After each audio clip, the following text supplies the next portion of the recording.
Hello TY BSc. Welcome back to the virtual classroom. My name is Dr. Aniruddha Prabhakar Bhagat and I will be taking your parasitology lectures. This first video is related with the introduction of your syllabus of parasitology.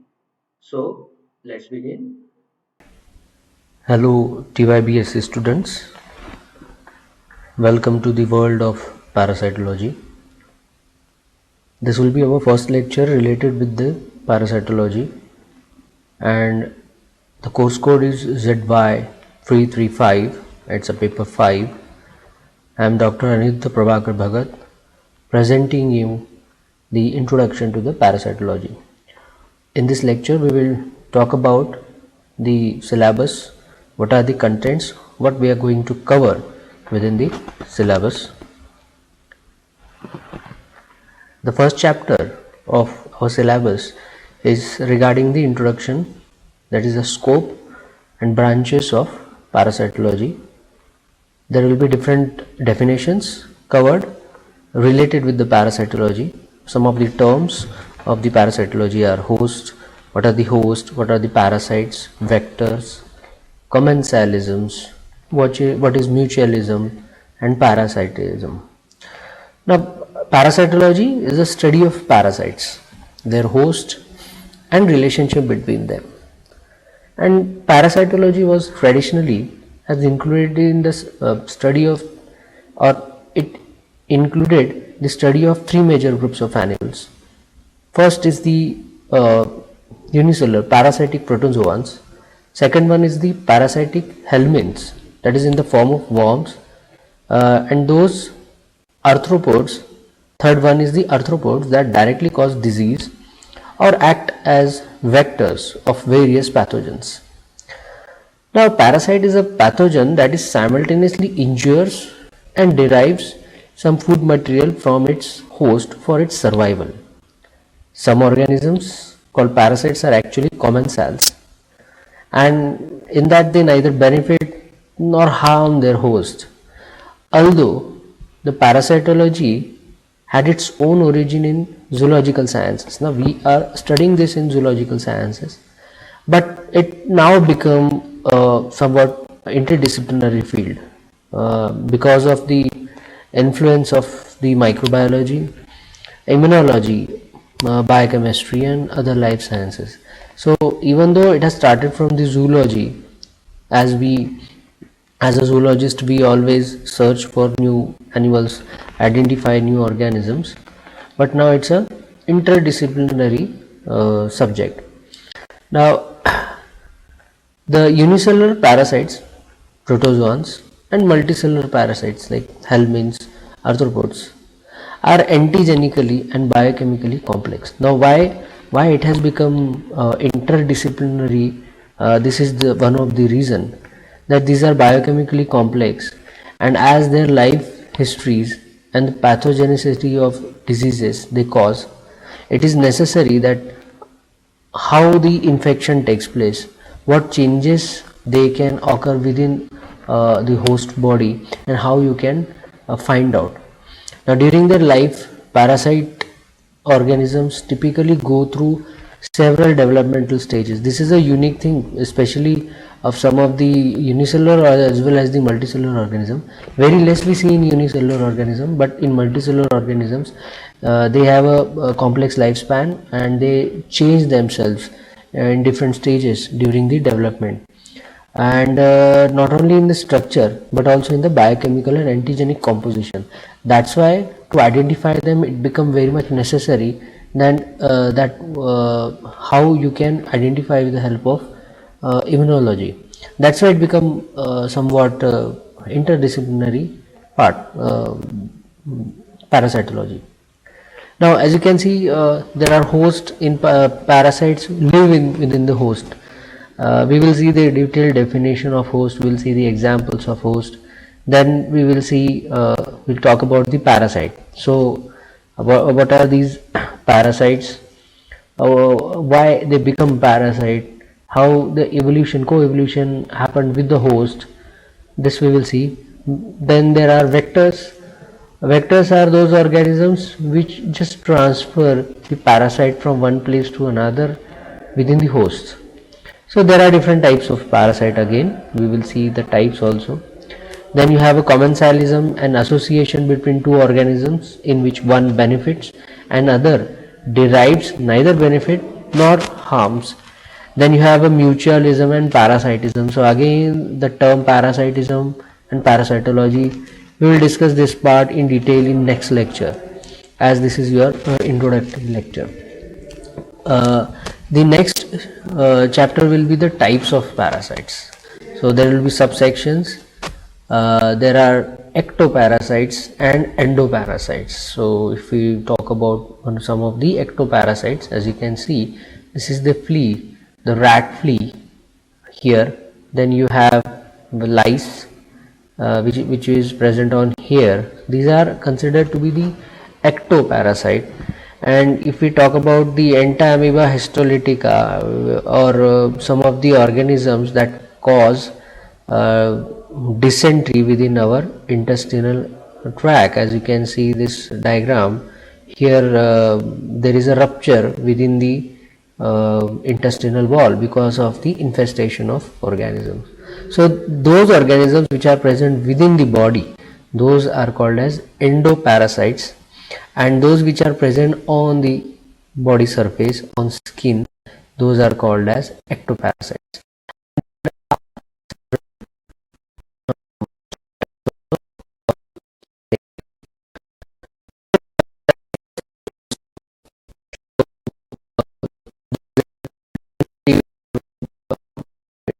Host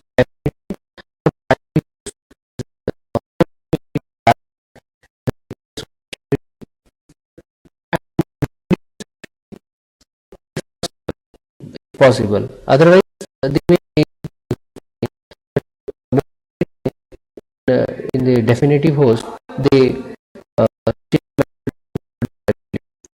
this is the final host. So this is the destined host. Okay, secondary or intermediate host. Intermediate host is also sometimes called as a secondary host. Harbors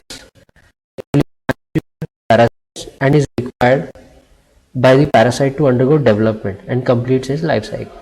We know about one of the example, that malaria caused by unicellular organism, and it has two hosts. One is human host, which we consider it as the primary host or definitive host, and intermediate host is the mosquito. Then you have another type that is called as a paratenic host. Paratenic host, a potential or substitute intermediate host that serves until the appropriate definitive host is reached. So it's not a definitive host. For some time it may remain within the paratenic host. Okay, and also paratenic host is in which no development of parasite occurs. So they will remain there in the dormant stage. They will do nothing to the paratenic host. They will remain there unless and until they get a definitive host. Okay, it may or may not be necessary to the completion of parasite life cycle within that host. So host preferred by the parasites, it depends on the circumstances, this paratenic host. Then you have the reservoir host. It's a primary host that harbors the pathogen but shows no ill effects and serves as a source of infection. So supplement, reservoir hosts do not get the disease carried out by the pathogen, or it is asymptomatic and non-lethal to that particular host. So these are some of the types of hosts. So we will see the types of parasites within the ectoparasite, endoparasite, their subtypes, and in chapter 3 we will see types of host only.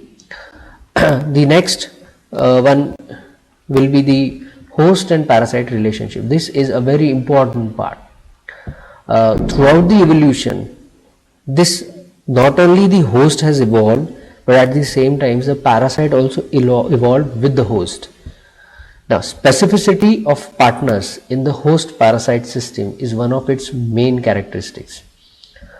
But unfortunately, this term has a different senses in scientific literature. Now, in everyday practice, one judges an extent of host specificity of parasite mainly by the indices of its occurrence and abundance on different host species. Means whether it occurs on one host or not, or whether it is present in one host or it is present in several hosts, how this thing is happening, whether it is changing the host. For example, for malaria, the Plasmodium vivax, whether it is changing the host from humans to other animals or to birds. There are some examples like that. So definitely uh, it is necessary that you should know why only this particular host, why not other host. So specificity of a parasite in a choice of host may depend on belonging of the latter or to certain taxa also, or on it also depends upon the specificity also depends upon the biotic and abiotic factors. We call them as a ecological specificity. Okay, so either host may depend upon the belonging of latter to certain taxa, that we call it as a physiological specificity, and biotic and abiotic factors, that we call it as a ecological specificity. So in arthropods and phylogenetic specificity and the coevolutions are the characteristics to the greater extent for permanent hosts. So there are many factors which increases or you can say because of the co-evolution between the host and parasite. Parasites are very much specific about the host. Then in chapter 5th there will be study of the parasites, specifically some of the destructive parasites, for example the Plasmodium vivax, Entamoeba histolytica, Ascaris lumbricoides, Taenia solium. Now why Ascaris lumbricoides has been included, I should tell you one thing, that at least 10 to 20%, I am not sure about the figures, but 20% of the human population most of the time is actually infested by Ascaris lumbricoides. So throughout the world this is present. Plasmodium vivax, we already know malaria is the still many people die because of the malaria, not just in our country but in other countries also. Then Entamoeba histolytica is there. So we are going to study the habitat, life cycle, mode of infection and pathogenicity of all these organisms, and at the same time what are the control measures that has been taken. There are some old control measures also, there are some new control measures also, so we will talk about that. The next chapter, chapter number 6, will be the study of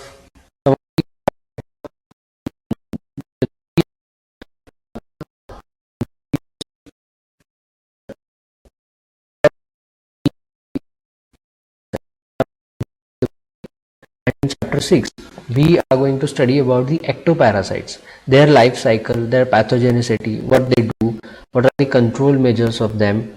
Okay, so head loss, I have already shown you the diagram of the tick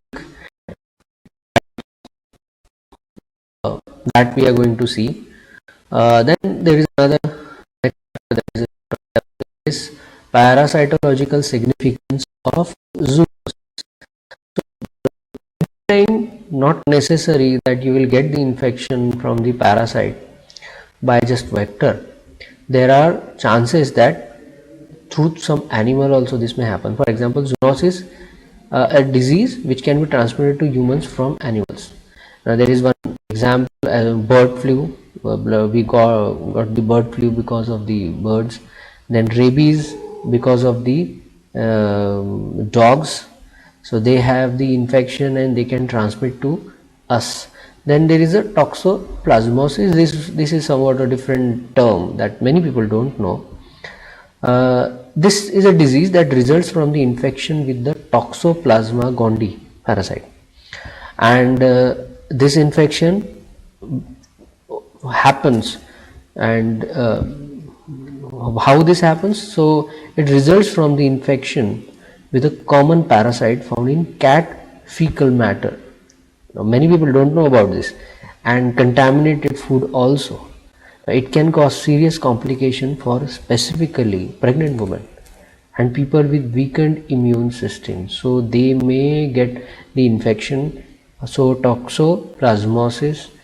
Many times, the doctors tell the pregnant woman to go through some antibiotic testing to just be sure about the toxoplasmosis. Those especially those pregnant women which are having animals in their house, they have to go through this testing or safer side. So this chapter will be very much interesting, and you will know new things about the zoonosis. The next one is the chapter 8.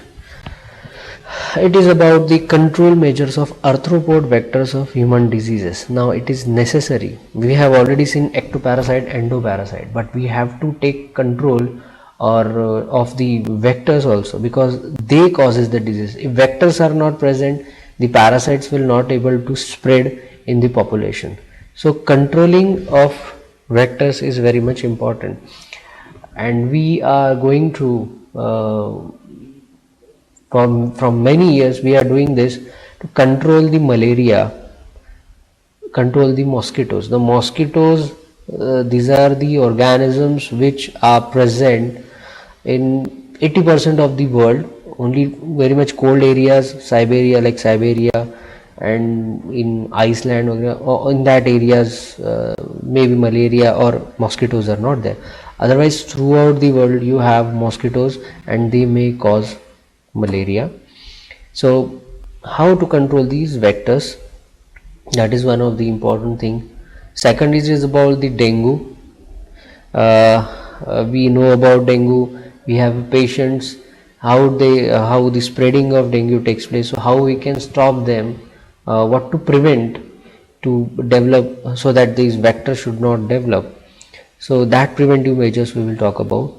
Some of them you already know, some we will discuss new points also. Then there is a filariasis. Now this particular disease, or this whatever pathogenic disease is there, this happens because of some organism, and this organism is present in most of the India, South Asia, or you can say in African regions. It is also spread by the vectors, and there are control measures for these vectors. Then at the end, in the chapter 9, we will talk about the epidemic diseases, occurrence and eradication programs that has been carried out to control this. Examples are typhoid, cholera and smallpox. Now if you look at the history, human history, then we are currently going through one pandemic about COVID-19. I should talk with this in initial period itself, but we are going through this pandemic. You have witnessed a history that has been made by this pandemic, and just 20 years before, the similar kind of pandemic has happened. So there are occurrence and reoccurrences of these pandemics. I should say pandemic, because epidemic means the disease that has caused in a certain area, for example in one country. But when we talk about the pandemic, means the disease is caused in throughout the countries. So we are going through the pandemic, and before this in human history has already witnessed pandemics, especially the cholera, typhoid. There are very few countries which has gone through the epidemic of typhoid, but the cholera, that has occurred throughout the human history several times, 3 to 4 times, not just in India, in Europe, throughout the world. And during this epidemic, lot of people have died. The number is in millions. So it is necessary that now we have so many vaccines to control them, but epidemic have, means they have changed the scenario of the human population and the way people live.